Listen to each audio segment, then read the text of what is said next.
If you're looking to absolutely demolish all 50 waves of the new Onslaught Horde mode in Destiny 2, whether it's on normal or even legend difficulty, then look no further than this build right here. This Void Warlock build has every single thing you could ever want for the Horde mode. We have infinite Void Souls, which have escalating damage, spread weaken, and crowd control the entire battlefield, so they never reach the node you are defending. We have an improved version of Devour unique to Warlocks, which lets you heal fully on every single kill.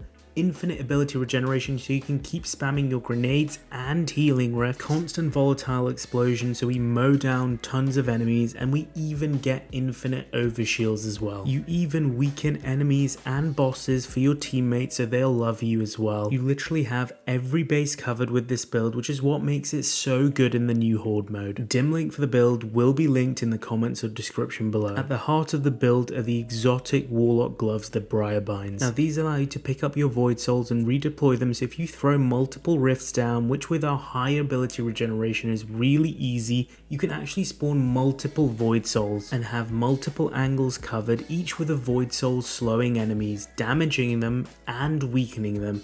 With so many of the Onslaught arenas having choke points, this allows you to really control the flow of battle with your Void Souls. The gloves also make our Void Soul loss 55% longer, which means they can tick for longer and cause significantly more damage. Void Souls also get escalating damage based on how many Void Soul kills each one achieves. 16.3% for one kill, 34.5%, then 50%, then 83.75%, and finally 100% increased damage after 5 kills, which is pretty significant and actually encourages you to pick up those Void Souls and recycle them. Now, why are Void Souls so damn good in this Horde mode? Well, first of all, they apply Weaken, which is a 15% debuff to enemies, and they slow enemies down by 20% as well. So you're going to have longer to shoot your enemies before they reach that defend node. If we run Healing Rift, we also get our grenade and melee energy back whilst the Void Soul is draining enemies, and then when a Void Soul defeats a target, we gain class ability. So if we have multiple Void Souls on the battlefield, we are literally gaining back all 3 of our abilities every single second, all the whilst damaging enemies, weakening them,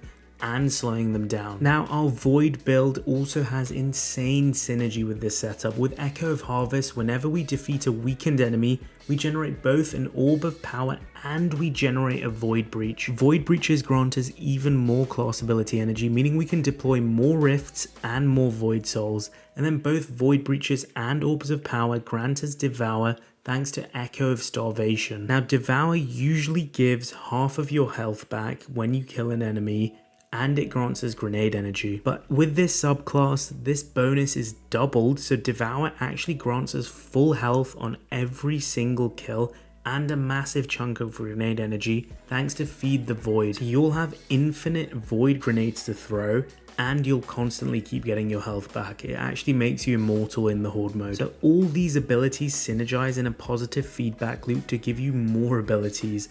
Devour gives you grenade energy, Void Breaches gives you class ability energy, and then Void Soul Drain provides both grenade and class ability energy. Trust me, you'll never run out of abilities to use and throw. Now, if you pair this build with a Void weapon, especially with a Void weapon with Repulsor Brace, on kills, you're now also going to get an overshield. There are tons of craftable weapons out there with Repulsor Brace, but I loved using Age-Old Bond personally, as it gets both Repulsor Brace and destabilizing rounds, so you can spread even more volatile. You don't have to use this weapon specifically, any Void weapon will cook with this build. So let's go through the rest of our Void build and our mods. Trust me, you're going to want to pay attention to this. For your super, you want to run Cataclysm. The small Seeker projectiles are going to really help up your burst DPS to nuke those stronger enemies down in the Horde mode. You can also use this as a Panic Nova to get a quick kill on an enemy and trigger Devour thanks to one of our aspects I'll talk about in a second. I run Healing Rift because of the survivability and the ability regeneration from Child of the Old Gods,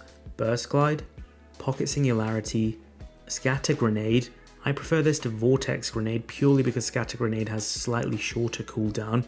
We talked about Child of the Old Gods, which is a mandatory requirement for the build, and then I run Feed the Void. Feed the Void, in my mind, is absolutely necessary for Void Warlock builds because it doubles the benefit Devour gives now. Not only that, but all of our abilities will now trigger Devour on a kill, so in a panic moment you could chuck your Scatter Grenade or even your Nova Bomb if you're slightly low health and you want to trigger a full health regen. For my fragments, I run Echo of Starvation, so we get Devour from orbs and breaches, and trust me, we're going to generate tons of them thanks to Echo of Harvest, so we can create those commodities with ease. I also run Echo of Persistence so that our Devour timer goes up really high to about 15 or 16 seconds, which is plentiful. And then finally Echo of Instability, which when we defeat enemies with our grenade is going to grant us volatile rounds, which will juice up our weapons even more. In terms of stat distribution, 100 Resilience is your #1 priority because it provides 30% damage reduction in PvE.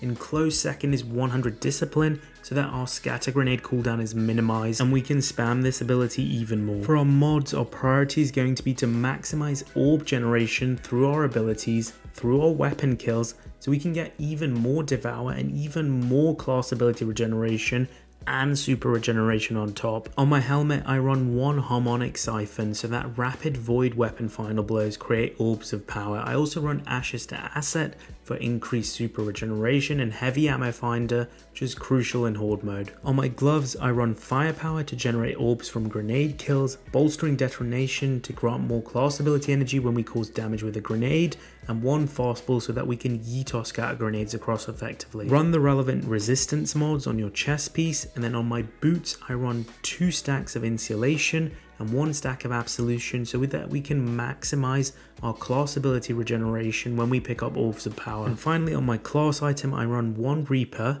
so that whenever we deploy our Healing Rift, 10 seconds later when we get a weapon kill we gain even more Orbs of Power, and 2 stacks of Bomber so we get even more grenade energy. In terms of weapon recommendations, there are tons of void weapons out there that synergize amazingly well with this build.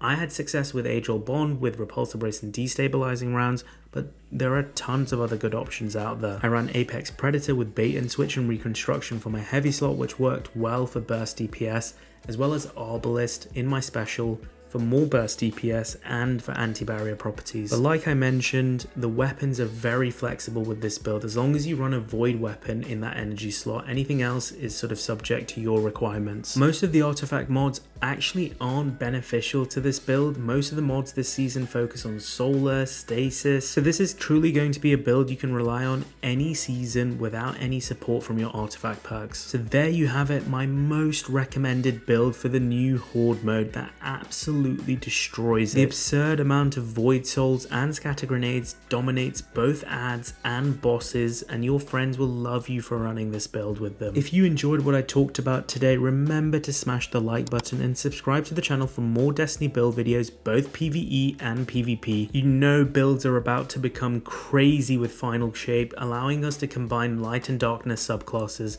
so subscribe to the channel and don't miss any of these new updates. I'm Mr. Ronit, and that's it for today. Peace out, guys.